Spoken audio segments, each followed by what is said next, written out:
जिस माँ ने 9 महीने तुमको पेट में रखा है, जिस बाप ने उंगली पकड़ के चलना सिखाया है, जिस माँ ने अपने खून जिगर को दूध की शक्ल में तुझको पिलाया है, जिस बाप ने तेरे आराम की खातिर अपने आराम को कुर्बान किया है, उस माँ के साथ, उस बाप के साथ हमेशा अच्छा सलूक करना, उनको तकलीफ न देना। कभी पेट में गैस हो जाती है ना, इंसान बेचैन हो जाता है। कभी डॉक्टर के यहाँ जाओ तो सबसे ज्यादा आपको गैस के पेशेंट मिलेंगे। बड़े बड़े हॉस्पिटलों में चले जाओ तो सबसे ज्यादा भीड़ कहां रहेगी? पेट के डॉक्टर के पास रहेगी, गैस्ट्रोलॉजिस्ट के पास रहेगी। पेट के अंदर जरा सी गैस हो जाए, इंसान डॉक्टरों के पास भागता है। अगर 1 घंटा आपके पेट में कोई चीज रह जाए, आप बेचैन हो जाएंगे। मेरे प्यारे साथियों, जिस पेट में 1 घंटा तक आप कुछ हवाओं को अपने पेट में रहने नहीं देते, थोड़ी सी गैस पेट में बन जाए तो जीना हराम हो जाता है। उसी पेट में एक औरत 9 महीने तक अपने बच्चे को रखती है। जरा कैलकुलेटर ले जाकर के चेक कर लेना कि 9 महीने में कितने घंटे और कितने मिनट आते हैं। 1 घंटा आप अपने पेट में कोई एक्स्ट्रा बोझ नहीं रख सकते। मां अपने बच्चे को 9 महीने में तकरीबन 4000 से भी ज्यादा घंटे तक अपने पेट में अपने बच्चे को रखती है। और जब बच्चे को जन्म देती है तो समझो कि वो जीवन की बहुत बड़ी अग्नि परीक्षा देती है, अपने जिंदगी को दांव पे लगा देती है। और तब जाकर के बच्चा पैदा होता है। और वही बच्चा जब जवान होता है, उस माँ को गाली दे के घर से निकाल भी देता है। वही बच्चा जब जवान होता है, उसी बाप के साथ बदतमीजी करता है, बाप को बुरा भला कहता है। और ऐसे भी बदनसीब बेटों को मैंने देखा है जिन्होंने अपने बाप के ऊपर हाथ तक उठाया है। याद रखो मेरे प्यारे साथियों, इस दुनिया में अल्लाह ने अगर हम पर एहसान किया है, हमें पैदा किया है, तो हमें पैदा करने का सबब और जरिया अल्लाह ताला ने हमारे माता पिता को बनाया है, हमारे माँ बाप को बनाया है। माँ के मरने के बाद माँ की तरफ से मदरसे में चंदा देने वालों, माँ की तरफ से मदरसे में बिल्डिंग बनवाने वालों, माँ की तरफ से इलाके में ट्यूबवेल लगवाने वालों, तुम्हारी माँ को तुम्हारे उसके मरने के बाद तुम्हारी नेकियों की जरूरत नहीं है। माँ की जिंदगी में माँ को तुम्हारी जरूरत है, बाप की जिंदगी में बाप को तुम्हारी जरूरत है। बाप जिंदा था, बिस्तर पे बैठ करके खांसता था तो उन्हें 10 रुपए की दवा तक उसको न थी। माँ बिस्तर पे तड़पती थी तो बीवी के साथ आराम से लेटा रहता था, तुझे माँ की कभी कोई चिंता न हुई। तू अपने बच्चों के साथ बैठ करके अच्छे खाने खाता था, तेरी माँ बेचारी कई कई दिन तक भूखी रह जाती थी। और आज माँ के मरने के बाद तू लाखों करोड़ों दान और खैरात में लुटा रहा है। बंद कर दे ये नौटंकी और बंद कर दे ये ड्रामेबाजी। तेरी माँ को तेरी इस ड्रामेबाजी की कोई जरूरत नहीं है, ना अल्लाह को कोई जरूरत है। वबिल वालिदैन एहसाना, अल्लाह दूसरा हुक्म ये दे रहा है कि अपने माता पिता के साथ अच्छा सलूक करो। अय अल्लाह, मेरी मां 70 साल की हो गई है, बिस्तर पे पाखाना कर देती है। अय अल्लाह, मेरे लिए बड़ी तकलीफ का मौका आ गया, बड़ी आजमाइश का मौका आ गया, मैं क्या करूं? घर में कोई देखभाल करने वाला नहीं है, बूढ़ी माँ बिस्तर पर पेशाब व पाखाना कर रही है, अल्लाह मैं क्या करूं? अल्लाह कह रहा है, इम्मा यबलुगन्ना इंदकल किबरा अहदुहुमा औ किलाहुमा फला तकुल लहुमा उफ्फिन। ऐ इंसान, ये तो तेरी खुशनसीबी है, ये तो तेरी खुशकिस्मती है कि तुझे बूढ़े माँ बाप मिले हैं। जाओ जरा उन बच्चों से पूछो जिनकी माँ जल्दी उनको छोड़ के चली गई, उनकी शादी के पहले माँ चली गई, अब शादी होती है तो वो बेचारा तरसता है कि काश मेरी माँ भी होती। उसके बच्चे पैदा होते तो वो तरसता है कि काश मेरी माँ जिंदा होती तो कम से कम मेरे बच्चों को दादी का प्यार मिलता, मेरा बाप जिंदा रहता तो मेरे बच्चों को दादा का प्यार मिलता। जिंदगी के बहुत सारे ऐसे मोड़ आते हैं जब इंसान अपने माँ बाप के मशवरे की जरूरत महसूस करता है। अगर बूढ़े माँ बाप मिले हैं मेरे प्यारे साथियों तो इसको अपने लिए बोझ मत समझो। कुरान कहता है इम्मा यबलुगन्ना इंदकल किबर अहदुहुमा औ किलाहुमा, अगर तुम्हारे माँ बाप में से कोई एक तुमको बुढ़ापे में मिल जाए या दोनों बुढ़ापे में मिल जाए, पहले एक का जिक्र किया बाद में दोनों का किया। अगर एक मिला है माँ मिली है बाप मर चुका है, या बाप मिला है माँ मर चुकी है, तो जो एक बचा है उसके साथ और स्पेशल उसकी खिदमत करो और ज्यादा उसकी खिदमत करो, क्योंकि जब तक वो दो थे, जब तक बूढ़ा बूढ़ी दोनों जिंदा थे, एक दूसरे का सपोर्ट करते थे, एक दूसरे का सहारा थे, एक दूसरे को हौसला देते थे। अगर बुढ़िया चली गई और बूढ़ा बचा या बूढ़ा चला गया और बूढ़ी बची तो वो और ज्यादा लाचार हो गए, वो और ज्यादा बेबस हो गए, उनका और ज्यादा ख्याल करो। अल्लाह अकबर। एक बचा है तो उसका और ज्यादा ख्याल करो। अल्लाह ने पहले एक का जिक्र किया, कहा अगर तुम्हारे माता पिता में से कोई एक तुमको मिल जाए या दोनों मिल जाए तो तुम्हें क्या करना है? फरमाया फला तकुल लहुमा उफ्फिन, उनको कभी उफ भी मत कहना। उफ का मतलब समझते हो? जैसे हमारे यहाँ बोलते हैं, हमारे यहाँ अपनी आम जबान में हम जब किसी को हकारत की नजर से क्या बोलते हैं, ऐसा बोलते हैं। अपने माँ बाप को हट भी नहीं कहना है, हूं भी नहीं कहना है, उप भी नहीं कहना है। यानी सबसे हल्की तकलीफ पहुंचाने का तरीका क्या है? किसी को हट कह दिया जाए, किसी को हूं कह दिया जाए, माँ बाप को हूं भी ना कहा जाए। अच्छा एक बात बताओ, तजर्बे की बात बता रहा हूं आपको। कभी कभी जब माँ बाप बूढ़े हो जाते हैं ना तो उनकी कुछ बातें बड़ी बच्चों वाली हो जाती है। जैसे बच्चे हर बात के लिए जिद करते हैं, बूढ़े माँ बाप भी जिद करने लगते हैं।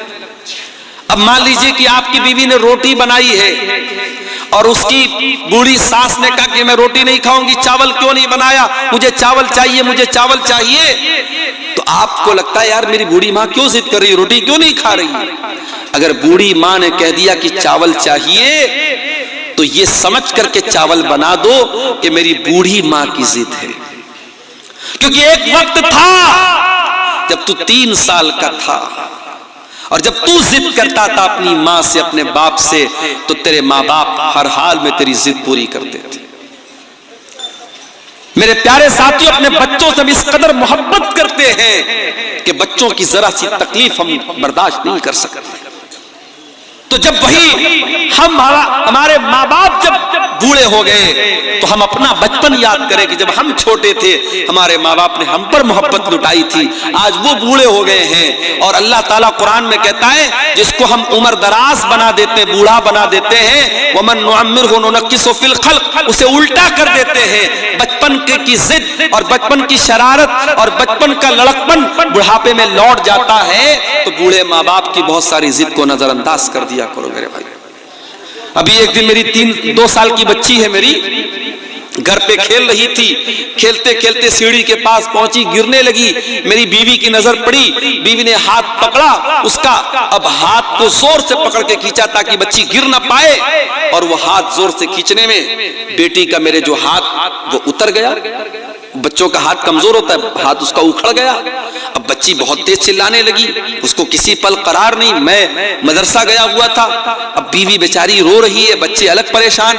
मैं मदरसे से घर आया, मैंने क्या बात है तो मालूम हुआ कि बच्ची का हाथ उखड़ गया है।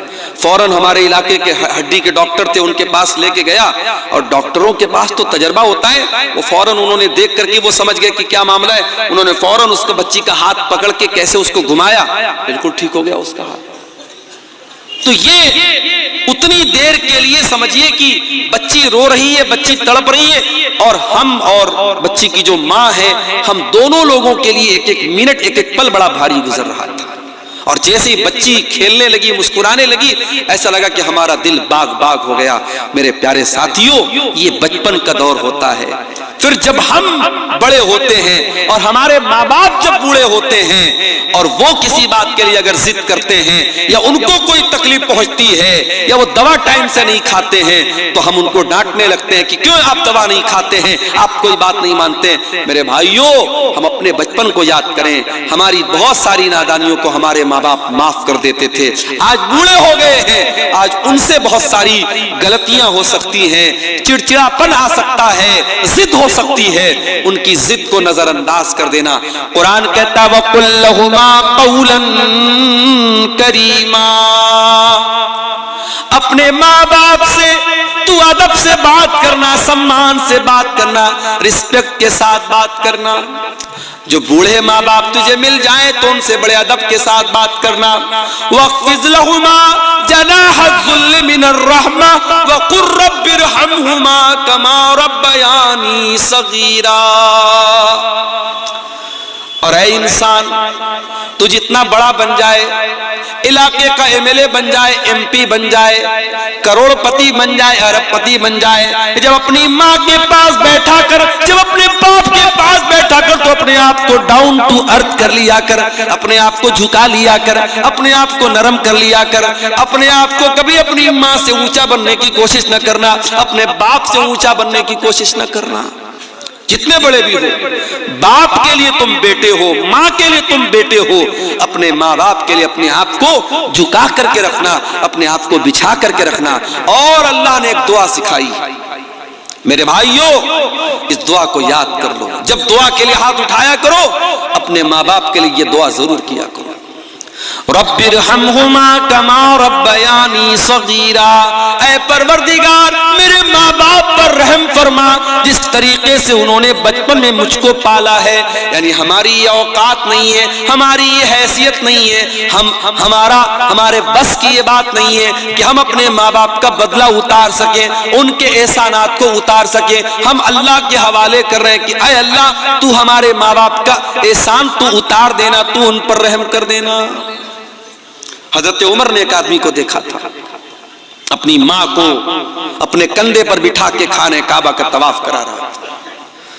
अपनी बूढ़ी माँ को अपने कंधे पर बिठाकर खाने काबा का तवाफ करा रहा था। और जब तवाफ करा लेता है, कहता है कि अमीरुल मोमिनीन, ऐ हजरत उमर, आज ऐसा लगता है कि मैंने अपनी माँ का हक अदा कर दिया है, मैंने माँ के दूध का कर्जा उतार दिया है, मैंने माँ के एहसानात का बदला उतार दिया है, मैंने अपने कंधे पर बैठ करके अपनी माँ को तवाफ कराया है।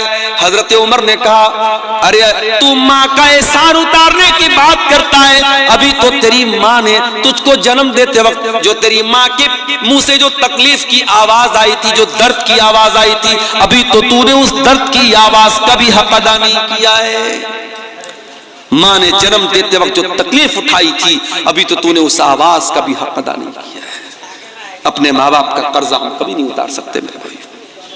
इसलिए अल्लाह कह रहा है कि माँ बाप के साथ भलाई करो, उनको कोई तकलीफ मत पहुंचाओ और उनके लिए दुआ करो। अच्छा, अब यहां पर एक सवाल, मैं अपनी माँ की बड़ी खिदमत करता हूं, मैं अपने बाप की बड़ी सेवा करता हूं, फिर भी मेरी माँ मुझसे खुश नहीं है, फिर भी मेरा बाप मुझसे खुश नहीं है। मेरे दिल में माँ बाप के लिए कोई बुराई नहीं है, मैं अपनी तरफ से बेहतर करता हूं, मगर मेरे माँ बाप मुझसे नाराज रहते हैं। अल्लाह कहता है, रब्बुकुम आलमु बिमा फी नुफूसिकुम इन तकूनु सालिहीन फइन्नहु काना लिल अव्वाबीन गफूरा। तुम्हारा परवरदिगार तुम्हारे दिल के हालात को भी जानता है, तुम्हारे दिल के अंदर क्या है, दुनिया को पता हो या ना पता हो, अल्लाह को तो सब पता है। अगर वाकई में तुम्हारे दिल में कोई चोर नहीं है और दिल में तुम्हारे माता पिता का सम्मान है, माँ बाप की इज्जत करते हो, माँ बाप का हक अदा करते हो, और फिर भी माँ बाप को तुमसे शिकायत है, तो कोई मसला नहीं, अल्लाह माफ करेगा, क्योंकि तुम्हारे दिल के हालात को अल्लाह जानता है। तो ये दूसरी नसीहत है मेरे भाई। तीसरी नसीहत, व आतिज़ल कुर्बा हक़्क़हु वल मिस्कीन व इब्नस सबील, और अपने रिश्तेदार को भी उसका हक दो, और गरीबों को भी उनका हक दो, और मुसाफिरों को भी उनका हक दो। माँ बाप के बाद अल्लाह ताला ने रिश्तेदार का जिक्र किया है। आप अररिया के हैं, अगर आपके रिश्तेदार पूर्णिया में है, आपके रिश्तेदार कटिहार में है, आपके रिश्तेदार बंगाल में है, तो आपको पता होना चाहिए हमारे रिश्तेदार कौन कौन है। और अगर आपको अल्लाह ने दौलत से नवाजा है और आपके रिश्तेदारों में कोई जरूरतमंद है, तो आप जब ज़कात निकालें, जब दान खैरात करें, जब चंदा दें, जब सदका खैरात करें, तो अपने रिश्तेदार को तरजीह दें, रिश्तेदार की पहले मदद करें। रिश्तेदार की जब आप मदद करेंगे तो आपको डबल सवाब मिलेगा, रिश्तेदारी का भी सवाब मिलेगा और सदका देने का भी सवाब मिलेगा। आज बड़े अफसोस की बात है, एक इंसान मदरसे में बढ़ चढ़ करके हिस्सा लेता है, मस्जिद बनवाने में बढ़ चढ़ करके हिस्सा लेता है, और उसका अपना सगा भाई बेचारा परेशान हाल है, दाने दाने का मोहताज है, उसके बच्चे भूखे रहते हैं, उसके पास ढंग का मकान भी नहीं है। मेरे प्यारे साथियों, ये इंसानियत नहीं है, ये इस्लाम नहीं है, ये शरीयत नहीं है कि आप पेट भर के खाना खा लें और आपका अपना भाई भूखा प्यासा रहे। अल्लाह कह रहा है वह आतिज़ल कुर्बा हक़्क़हू, अपने रिश्तेदार को उसका हक दो, वल मिस्कीन, और जो गरीब लोग हैं, जो मिस्कीन लोग हैं, जो समाज का दबा हुआ तबका है, उसकी तुम मदद करो। वब्न सबील, और कोई मुसाफिर है, यूपी से आया है, आसाम से आया है, कश्मीर से आया है, सफर में उसकी किसी ने पॉकेट मार ली, उसका पर्स चोरी हो गया, अब बेचारा वो मदद मांग रहा है, मुसाफिर है, मजबूर है, उसकी मदद करो, उसको तुम अपने माल, अपनी ज़कात की रकम भी उसको तुम दे सकते हो। अल्लाह ने माँ बाप का जिक्र करने के बाद ये तीसरी नसीहत की कि रिश्तेदार को, गरीब को और मुसाफिर को उसका हक दो। उसके बाद चौथी नसीहत, वला तुबज़िर तबज़ीरा, और अल्लाह के बंदो, माल के अंदर फजूल खर्ची ना करना, नाजायज जगहों पर अपना माल खर्च ना करना।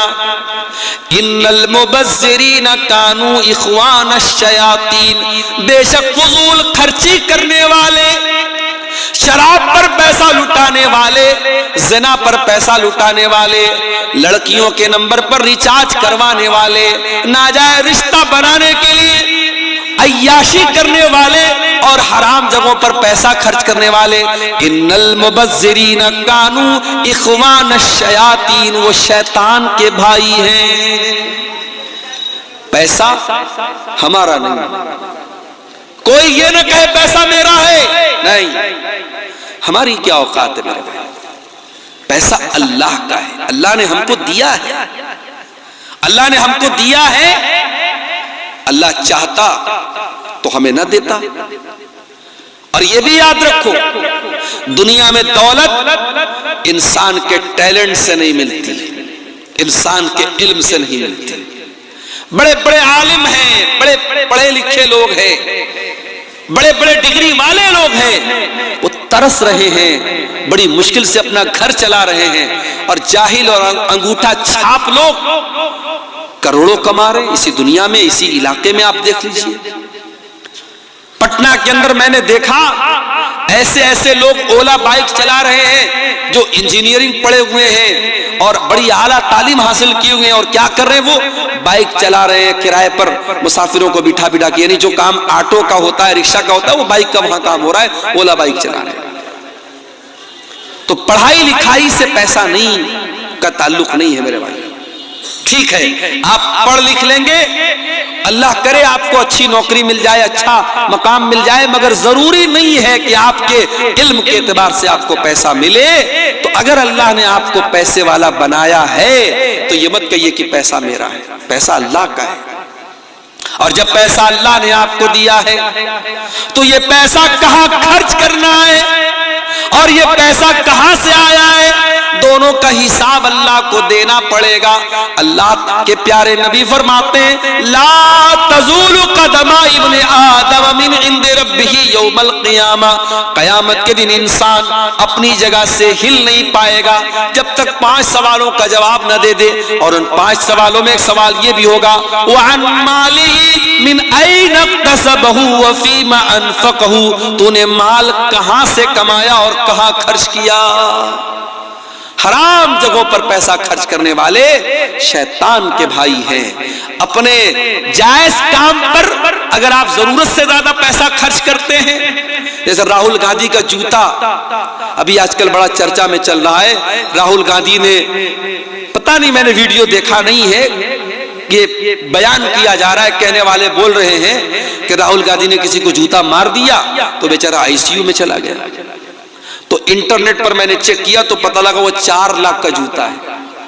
भाई 4 लाख के जूते से किसी को मारोगे तो कहां जाएगा? आईसीयू में ही जाएगा। हम लोग घड़ी पहनते बड़ी मुश्किल से, टाइटन की घड़ी है, 1000-2000 की घड़ी आती होगी। कुछ लोग साहब राडो की घड़ी पहनते हैं और पता नहीं कौन कौन सा ब्रांड आता है, 1.5 लाख की 2-2 लाख की घड़ी पहनते हैं लोग। तो घड़ी पहनना तो जायज है, लेकिन इसमें आप हद से ज्यादा पैसा खर्च करेंगे तो ये इसराफ है। जूता पहनते हैं लोग 4-4 लाख का जूता, ये इसराफ है मेरे भाई।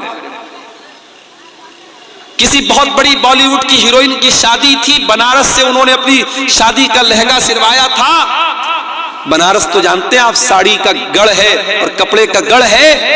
तो मैं नाम नहीं लूंगा हीरोइन का, वरना आप लोग कहेंगे मौलाना को हीरोइनों का नाम भी आता है। उस हीरोइन के लहंगे का कपड़ा बनारस से तैयार हुआ था और उस लहंगे में ओरिजिनल गोल्ड जो होता है, सोना, उसकी जरी इस्तेमाल हुई थी, उसका तार इस्तेमाल हुआ था और कई लाख का वो लहंगा था। और ये आज से मैं 15 साल पहले की बात बता रहा हूं। एक हीरोइन की शादी हुई तो उनका लहंगा बनारस से तैयार हुआ था। शादियों पर कितना खर्च हो रहा है देखिए आप। उत्तर प्रदेश के मेरठ में एक शादी हुई, लड़के ने अपनी साली को घड़ी, साली ने आकर के घड़ी पहनाई, तो घड़ी पहनाने की जो रस्म थी उसका जो पैसा दिया दुल्हे ने 2.5 लाख रुपया दिया। 2.5 लाख रुपया उसको घड़ी की पहनाई का दिया। और मौलवी साहब ने जिन्होंने निकाह पढ़ाया, उनको निकाह पढ़ाने का इनाम 11 लाख रुपए दिया गया।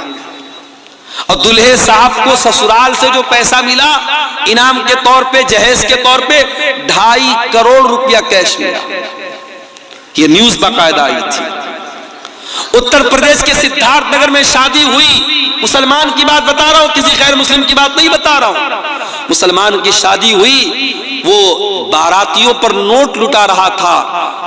20 लाख रुपए उसने नोटों की गड्डियां हवा में लुटा दी, 20 लाख रुपए लुटा दी उसने बारातियों के ऊपर। ये मुसलमान ये काम कर रहा है। अल्लाह कह रहा है वला तो बज़िर तबज़ीरा, फजूल खर्ची न करना, इन्नल मुबज़्ज़िरीना कानू इख़वान शयातीन, फजूल खर्ची करने वाले शैतानों के भाई है। वकान शैतानु लिरब्बिही कफूरा, और शैतान अपने रब का बहुत बड़ा नाशुक्रा है। कितनी चीजें हो गई? 4 चीजें हो गई। अब 5वीं चीज भी सुन लीजिए। वइम्मा तुरिज़न्नाहुम इब्तिगा रहमतिन मिर रब्बिका तरजूहा फकुल लहुम कौलन मैसूरा। अगर तुम्हारे पास गरीब को देने के लायक, रिश्तेदार को देने के लायक पैसा नहीं है और वो तुमसे मदद मांगने के लिए आया है, अल्लाह ने पहले देने का तरीका बताया। अगर देने की ताकत नहीं और मना करना है तो मना कैसे किया जाए, मना करने का तरीका भी बता दिया। फरमाया फकुल लहुम कौलन मैसूरा, अपने उस रिश्तेदार को अगर पैसा देने की ताकत नहीं है तुम्हारे अंदर तो नरमी के साथ माजरत कर लेना, एक्सक्यूज बयान कर देना, अपना उज्र बयान कर देना, उसके साथ सख्ती ना करना, उसको डांट करके मत भगाना, उसको झिड़क करके ना भगाना, नरमी के साथ, प्यार के साथ, मोहब्बत के साथ उसको रवाना कर देना। अगर कोई आपके दरवाजे पर मदद मांगने के लिए आ जाए, कोई साइल आ जाए, तो कुरान कह रहा है उसको कभी सख्ती के साथ बात मत करो, मोहब्बत के साथ, नरमी के साथ कह दो भाई अभी मेरे पास नहीं है, बाद में तुम आ जाना। ये ना देने का तरीका अल्लाह ताला ने बयान किया। उसके बाद फरमाया इन्ना रब्बका यबसुत, उसके बाद फरमाया वला तजअल यदका मगलूलतन इला उनुकिका वला तबसुतहा कुल्लल बस्ति फतक़उद मलूमन महसूरा। बड़ी जामे आयत है कुरान की। बाज़ उलमा कहते हैं कि इस एक आयत पर अगर कोई देश अमल करे उस देश की अर्थव्यवस्था सही हो जाएगी। आज हमारे देश की अर्थव्यवस्था क्यों चौपट है? क्योंकि मामला वही है, अंधेर नगरी चौपट राजा वाला मामला आ चुका है। आज हम रोड पर चलते हैं, चाहे रोड अच्छी हो चाहे रोड खराब हो, हर किलोमीटर पर आज टोल देना पड़ रहा है। बनारस से पटना से आपके अररिया आने के दौरान कई टोल पड़े, और अभी यहां से अगर हमको बंगाल जाना पड़ जाए तो कई टोल पड़ेंगे। यानी एक एवरेज अगर जोड़ा जाए तो हर किलोमीटर पर 2 रुपया टोल टैक्स हमको देना पड़ता है। हम बाइक खरीदते, कार खरीदते हैं, ऑलरेडी उस बाइक और कार की जब हम कीमत अदा करते हैं अच्छा खासा अमाउंट हम रोड टैक्स में देते हैं। उसके बावजूद जब हम सड़क पर गाड़ी निकालते हैं तो हमें टोल टैक्स भी देना पड़ता है। और इतनी इनकम के बावजूद आज कितने देश में हमारे भूखे मर रहे हैं। यानी देश की अर्थव्यवस्था सही नहीं हो पा रही है। कुरान हमें अर्थव्यवस्था को सही करने का तरीका बता रहा है। कुरान हमें इकोनॉमी को सही करने का तरीका बता रहा है। अल्लाह कह रहा है वला तजाल यदक मगलूलतन इला उनुकिका, अपनी गर्दन को अपने हाथ को अपनी गर्दन से बात करके मत रखो। यानी अपने हाथ को बिल्कुल समेट करके मत रखो, जहां जरूरत पड़े खर्च करो। वला तबसुतहा कुल्लल बस्ती, और अपने हाथ को पूरी तरीके से फैला भी मत दो। अगर बहुत ज्यादा फैला दोगे, अपनी लिमिट से ज्यादा खर्च करोगे, फतक़उद मलूमम महसूरा, तो जलील होकर के और थक हार करके बैठना पड़ेगा। अगर अपनी चादर से बड़ा पैर फैलाओगे तो पैर खुल जाएगा और जलील हो जाओगे। जितनी बड़ी चादर है उतना ही पैर फैलाओ। बहुत ज्यादा कंजूसी भी मत करो और बहुत ज्यादा सखावत भी मत करो। बहुत सारे लोग होते हैं, पैसा भी है, दौलत भी है, लेकिन अपने बच्चों को ना अच्छा खिलाते हैं ना खुद अच्छा खाते हैं। रोजाना वही घर में एक तरीके की सब्जी बन रही है, वही एक तरीके का गोश्त बन रहा है, वही नॉर्मल चीजें बन रही हैं। जबकि अल्लाह ताला ने दौलत दी है, अच्छा खा सकता है, अच्छा पहन सकता है, न ढंग का कपड़ा पहनता है, न ढंग का खाना खाता है। नहीं मेरे भाइयों, अगर अल्लाह ने दौलत दी है, अच्छा खाओ, अच्छा पहनो, यह भी अल्लाह का शुक्र है। अच्छी नेमतें खाओ, जो जिस मौसम का फल मिल रहा है उस मौसम का फल खाओ, उस मौसम के मेवे खाओ, उस मौसम की अच्छी ग़िज़ाएं खाओ। अपने जिस्म पर खर्च नहीं किया तो क्या किया, अपने बच्चों पर खर्च नहीं किया तो क्या किया। मस्जिदें बनवा दी, मदरसे बनवा दिए, कब्रिस्तान में चंदा दे दिया, जमाने के लिए बहुत कुछ कर दिया। अगर अपने ऊपर और अपने बच्चों के ऊपर खर्च नहीं किया तो जिंदगी का कोई मतलब नहीं है मेरे प्यारे साथियों। अल्लाह कह रहा है न तो अपने हाथों को गर्दन से बांध करके रखो, न पूरी तरीके से फैला करके रखो। यानी बखीली भी नहीं करना है, कंजूसी भी नहीं करना है, और हद से ज्यादा सखावत भी नहीं करना है। जहां खर्च करने की जरूरत पड़े वहां खर्च करो, और जहां कंट्रोल करने की जरूरत पड़े वहां कंट्रोल करो, ना बखीली करो ना सखावत करो। उसके बाद फरमाया इन्ना रब्बका यबसुतुर रिज़्क़ लिमन यशाउ व यक़दिर व काना अल्लाहु बिइबादिही खबीरन बसीरा। तुम्हारे रब को पता है किसको रोजी ज्यादा देना है, किसको कम देना है। अल्लाह अपने बंदों को ज्यादा बेहतर तरीके से जानता है। किसी इंसान को रोजी कम मिली वो शिकवा ना करे, किसी को ज्यादा मिली वो गुरूर ना करे। रोजी अल्लाह बांटता है, रोजी की तकसीम अल्लाह ताला करता है। अल्लाह को पता है किसको कितना देना है। दौलत तो कारून को भी मिली थी, रोजी तो कारून को भी मिली थी, और इतनी दौलत मिली थी कि कारून के खजानों की चाबियां बड़े बड़े पहलवान उठाते थे और बड़ी मुश्किल से उठाते थे। मगर कारून बड़ा निकम्मा आदमी निकला, अपनी दौलत पर नाश करने लगा, गुरूर करने लगा, तकब्बुर करने लगा, अहंकार करने लगा। उसकी दौलत भी गई, उसका खजाना भी गया, ईमान से भी हाथ धो बैठा, दुनिया भी चली गई, आखिरत भी चली गई। तो दौलत के ऊपर कभी गुरूर मत करना। हो सकता है दौलत आज है कल नहीं होगी। दौलत की तकसीम अल्लाह ने अपने हाथ में ली है, अल्लाह को पता है कब किसको कितना देना है। कभी इस पर भी हसद मत करना, अरे उसे इतना मिल रहा है मुझे इतना क्यों मिला, उसे ज्यादा मिल रहा है मुझे कम क्यों मिला। कभी इस पर भी हसद मत करना।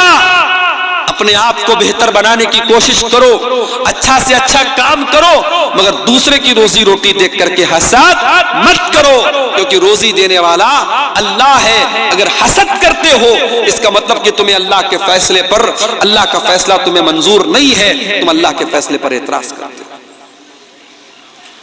उसके बाद फरमाया वला तक़्तुलू औलादकुम खशियता इमलाक, और अपनी औलाद को तुम पेट के डर से कत्ल मत करो।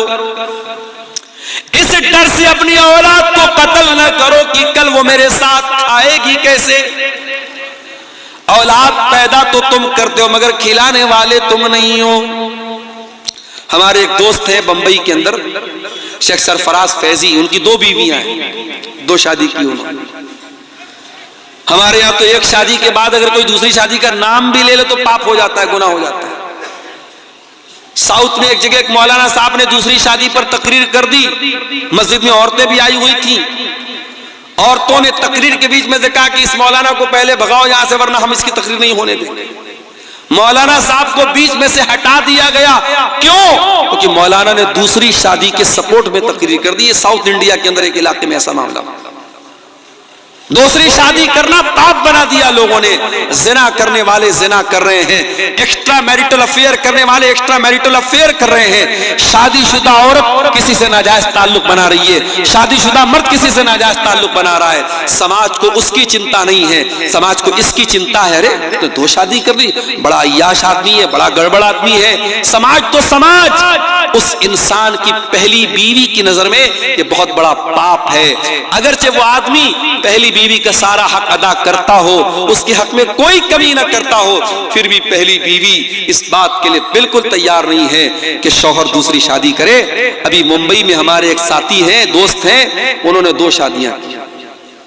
पहली बीवी से उनको 7 बच्चे थे और दूसरी बीवी से भी उनको एक बच्ची पैदा हुई है। अभी उन्होंने फेसबुक पर लिखा था कि अल्लाह के फजलो करम से 4 बेटे और 4 बेटियां। मौलवी है साहब, मौलवी है, पढ़ाते हैं, तकरीर करते हैं। हमारे यहाँ बच्चों को जब मौलवी बनाने की बात आती है तो लोग कहते हैं कहां से खाएगा, कहां से खाएगा। और यहाँ मौलवी के 8-8 बच्चे हैं और मौलवी इस बात की चिंता नहीं करता है कि कहां से खाएगा। याद रखो मेरे भाइयों, अपनी औलाद को हम नहीं खिलाते हैं, औलाद को अल्लाह खिलाता है।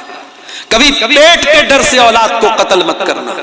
और मसला नोट कर लो, अगर आप फैमिली प्लानिंग करते हैं, एक बच्चा पैदा हुआ, अभी आप बच्चा नहीं चाहते हैं, तो बच्चे की पैदाइश ना हो उसके लिए अगर आप कोई तरीका अपनाते हैं, जो तरीका हमारे आमतौर से चलता है, तो उसके बारे में तो इजाजत और गुंजाइश के रास्ते हैं।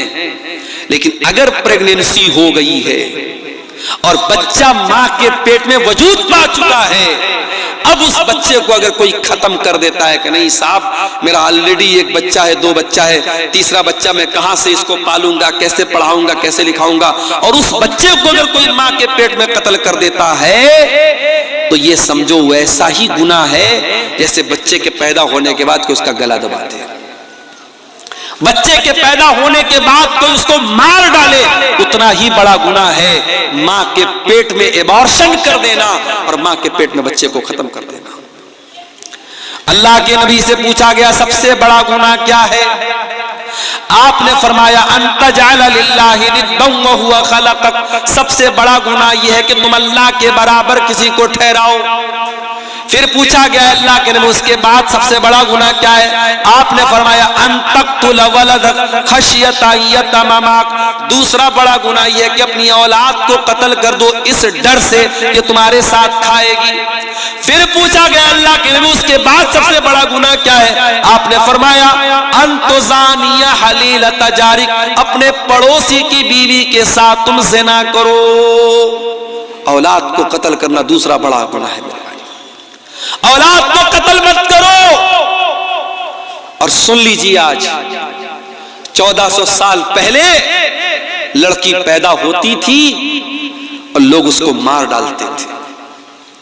अरब के अंदर कुछ कबीले इतने जाहिल थे, बेटी पैदा होती थी उसको मार डालते थे। आज हम लोग इतने जाहिल तो नहीं है, पढ़े लिखे लोग हैं, मगर आज भी बेटी को मारते। कभी मां के पेट में मार देते हैं, कभी पैदा होने के बाद हॉस्पिटल में छोड़ के चले जाते हैं, कभी जहेज के नाम पर बहू को जला देते हैं, कभी इस बेटी को हम इसकी तरबियत सही तरीके से नहीं करते और मुसलमान की बेटी किसी गैर के साथ फरार हो जाती है, गैर मुस्लिम के साथ जाके शादी करती है और अपनी दुनिया और आखिरत को बर्बाद कर लेती है। वला तक़्तुलू औलादकुम, अपनी औलाद को कत्ल मत करो मेरे प्यारे साथियों। याद रखो ये मदरसे इसीलिए चल रहे हैं कि आपके बच्चे दीन की तालीम हासिल करें। मैं उत्तर प्रदेश का रहने वाला हूं और मदरसों को लेकर के जो हालात सामने आ रहे हैं, मेरी पेशन गोई समझ लीजिए या मेरा तजर्बा समझ लीजिए, आने वाले दौर में मदरसों को चलाना बहुत मुश्किल हो जाएगा। अभी आप ये मत सोचिए कि साहब हम तो बिहार में रहते हैं, हमारे यहाँ तो नीतीश जी की सरकार है, कोई मसला नहीं है। मदरसों को लेकर के बहुत अच्छे इरादे नहीं है लोगों के, मदरसों पर बहुत अच्छी नजर नहीं है। हमें अपने इन मदरसों में जो दीन की तालीम हम दे रहे हैं अपने बच्चों को, मेरे प्यारे साथियों, आने वाले दौर में इन मदरसों को चलाना भी बहुत बड़ा चैलेंज बन जाएगा। मैं सिर्फ यूपी की बात नहीं कर रहा हूं, पूरे ऑल ओवर इंडिया की बात कर रहा हूं। जो हमारे यहां जो कानून बन रहे हैं, जो सिस्टम आ रहे, परेशानियां खड़ी हो जाएंगी। इसलिए मैं कहता हूं अपने बच्चों को दीन कैसे सिखाया जाए इसकी फिक्र करो, इसकी चिंता करो। बच्चों को अच्छा खिला देना, अच्छा पहना देना ये काफी नहीं है। अगर आपने बच्चों को ईमान नहीं दिया, बच्चों को दीनी तालीम नहीं दी, तो बच्चों को सही तरबियत न देना ये भी बच्चों को कत्ल करने के बराबर है। और कुरान कह रहा है वला तक़्तुलू औलादकुम खश्यत इमलाक, अपनी औलाद को कत्ल मत करो पेट के डर से, फाका कशी के डर से। नहनु नर्ज़ुकुहुम व इय्याकुम, तुम्हारी औलाद को भी रोजी देने वाले हम हैं, तुमको भी रोजी देने वाले हम हैं। इन्ना क़त्लहुम कान ख़ितअन कबीरा, औलाद को कत्ल करना बहुत बड़ा गुनाह है। उसके बाद फरमाया वला तक़रबुज़ ज़िना, ज़िना के करीब भी न जाना। इन्नहु कान फ़ाहिशतन व साअ सबीला, ज़िना बहुत गंदा काम है और बहुत ही बुरा रास्ता है। अच्छा, ज़िना को रास्ता क्यों कहा गया? अभी मैं स्टेज पर आ रहा था, मैं दाहिनी तरफ से आया, मुझे यहाँ के एक जिम्मेदार ने कहा मौलाना आप गलत रास्ते पर आ गए, इधर बाएं साइड से स्टेज पर आना चाहिए तो रास्ता इधर से बना है। मैंने कहा भाई मुझको पता नहीं था, मैं तो चला आया इधर ही से। तो अगर आपको रास्ते की जानकारी न हो तो आप गलत रास्ते पे जा सकते हैं। हम लोग अररिया से जब आने लगे तो मैप के ऊपर दो रास्ता बता रहा था। हमने यहाँ के जिम्मेदारों को फोन किया कि किधर से आना है। इन लोगों ने कहा नहीं आप अररिया कोर्ट के पास से जो रास्ता किया उधर से आइए। रास्ता अगर गड़बड़ जरा सा हो जाए तो हम कहीं से कहीं निकल सकते हैं मेरे भाई। वला तक़रबुज़ ज़िना, अल्लाह कह रहा है कि ज़िना के करीब भी मत जाना। इन्नहु काना फ़ाहिशतन, ये बहुत गंदा काम है। वस्साअ सबीला, और बहुत बुरा रास्ता है। अगर आज तुम किसी की बहू बेटी के साथ खेल रहे हो, किसी की लड़की के साथ खेल रहे हो, किसी की बेटी के साथ, किसी की बहन के साथ खेल रहे हो, कल तुम्हारी बहन के साथ भी कोई खेलेगा। तुम वैलेंटाइंस डे पर किसी को फूल दे रहे हो, जरा पता लगाओ कहीं तुम्हारी बहन को भी कोई फूल तो नहीं दे रहा है। मगर एक बात बताऊं, ये सब चीजें उसको बुरी लगेगी जिसके अंदर गैरत हो। और जब गैरत मर जाए तो आप बड़े बड़े शहरों में जाके देख लीजिए, वहां किसी को कोई फर्क नहीं पड़ता। तू मेरी बहन को छेड़, मैं तेरी बहन को छेड़ूंगा। तू मेरी बहन को अपनी गर्लफ्रेंड बना, मैं तेरी बहन को अपनी गर्लफ्रेंड बनाऊंगा। वहां ये कल्चर है मेरे प्यारे साथियों, ये कल्चर वहां पैदा होता है जहां गैरत मर जाती है। और जिसके अंदर गैरत बाकी रहती है उसको बहुत बुरा लगता है। इसलिए मेरे प्यारे साथियों, अल्लाह ने कहा कि ज़िना बहुत बुरा रास्ता है। जिस रास्ते पे चल के तुम ज़िना कर रहे हो, उसी रास्ते पर चल के कोई तुम्हारे घर में भी आ सकता है और तुम्हारी इज्जत पर भी डाका डाल सकता है। और इसीलिए इस्लाम ने इतना टाइट कानून रखा है। इस्लाम ने क्यों इतना टाइट कानून रखा है कि लड़का लड़की अगर गैर महरम है अकेले में न रहे, अकेले में न मिले लड़का लड़की गैर महरम है तो ये जितने को एजुकेशन वाले स्कूल चल रहे, को एजुकेशन वाले कॉलेज चल रहे, लड़का लड़की साथ में पढ़ रहे, इस्लाम के हिसाब से बिल्कुल गलत है। अगर लड़का लड़की साथ में उठेंगे बैठेंगे तो जाहिर है दोस्ती होगी, ताल्लुकात होंगे, खराबियां पैदा होंगी। को एजुकेशन की इस्लाम में इजाजत बिल्कुल नहीं है। जब तक बच्चे छोटे हैं, क्लास 3 तक क्लास 4 तक साथ में पढ़ लिए। जब बच्चे बड़े होने लगे, लड़कियां बड़ी होने लगे, उनका सेपरेट स्कूल होना चाहिए, उनकी सेपरेट क्लास होनी चाहिए। लड़के लड़कियां साथ में पढ़े, एक क्लास में पढ़े, चाहे वो मदरसे में हो चाहे वो स्कूल में हो। ये मुनासिब नहीं है। जैसे जैसे बच्चे बड़े होने लगते हैं, समझदार होने लगते हैं, बालिग होने लगते हैं, फिर मसाइल पैदा होते हैं।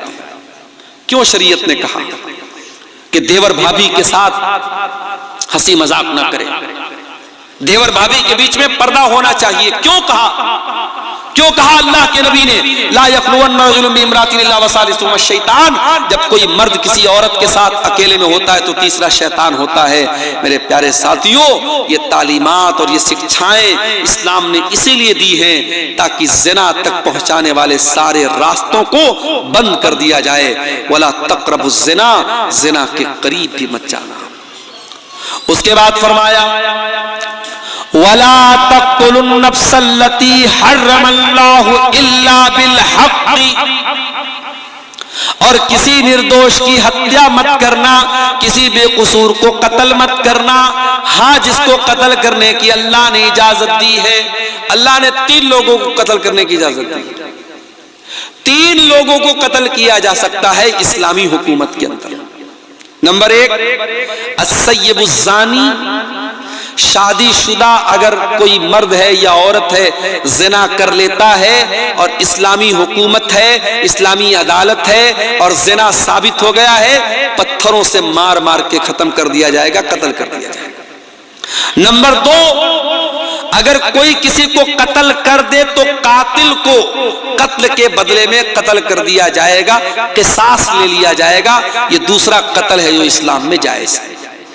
और तीसरा कत्ल, इस्लामी हुकूमत के अंदर अगर कोई मुसलमान है और वो मुर्तद हो जाए, इस्लाम को छोड़ दे, इस्लाम का इनकार कर दे, मुर्तद हो जाए और ये साबित हो जाए कि इस्लामी हुकूमत के अंदर ये था और पहले से मुसलमान था। पहले से अगर गैर मुस्लिम था कोई मसला नहीं, पहले से मुसलमान था और मुसलमान होकर के मुर्तद हो गया, इस्लाम में उसकी सजा सजाए मौत है।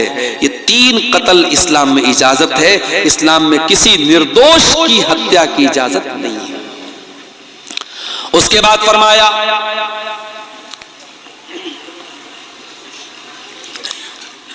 वला तक़रबू मालल यतीम इल्ला बिल्लती ही अहसन, यतीम के माल के करीब न जाना।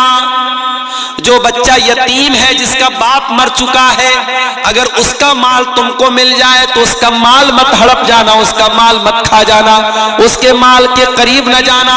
इल्ला बिल्लती ही अहसन, हाँ अगर उस यतीम बच्चे को पढ़ाने में, लिखाने में, उसकी परवरिश करने में कुछ पैसा खर्च हो रहा है तो उतना पैसा तुम उसके माल में से ले सकते हो। हत्ता यबलुगा अशुद्धा, और जब वो लड़का जवान हो जाए, बड़ा हो जाए तो फिर उसका माल उसके हवाले कर दो। यतीम का माल तुम्हें नाजायज तरीके से खाने की इजाजत नहीं। उसके बाद फरमाया वऔफू बिल अहदी, और वादा करने के बाद वादा को पूरा करो। इन्नल अहदा कान मसऊला, अल्लाह ताला क्या वादे का सवाल होगा। अगर किसी से वादा किया है, वादे को निभाने वाला बनो, वादा खिलाफी मत करो, वादे को तोड़ने वाले मत बनो। अब 3-4 बातें और रह गई है, उसको सुन लीजिए, फिर बात को हम खत्म करेंगे।